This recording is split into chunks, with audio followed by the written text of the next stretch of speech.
अब आइए उस विषय पर। देश का प्रधानमंत्री कहता है कि मैं ओबीसी मां का बेटा हूं। जब तक गुजरात के मुख्यमंत्री रहे तो ओबीसी नहीं याद आया, अब आके आपको ओबीसी याद आया। और जब ओबीसी जाके और कहा जाति जनगणना करानी है तो कहा मेरी नजर में केवल एक ही जाति होती है, वो है गरीब। जब वोट लेना हुआ तो ओबीसी बन गए, और जब अधिकार मांगा ओबीसी ने तो कहा कि हम गरीब ही हैं, गरीब को ही वोट देंगे।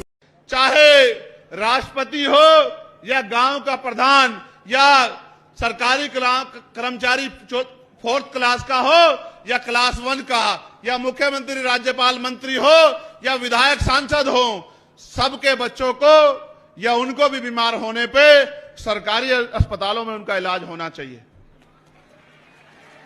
इससे होगा क्या?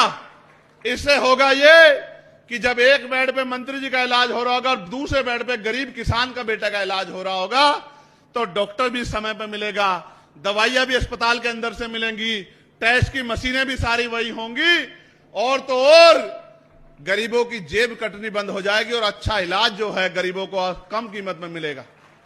चाहे राष्ट्रपति हो या गांव का प्रधान या सरकारी कर्मचारी 4th क्लास का हो या क्लास 1 का, या मुख्यमंत्री राज्यपाल मंत्री हो या विधायक सांसद हो, सबके बच्चों को या उनको भी बीमार होने पे सरकारी अस्पतालों में उनका इलाज होना चाहिए।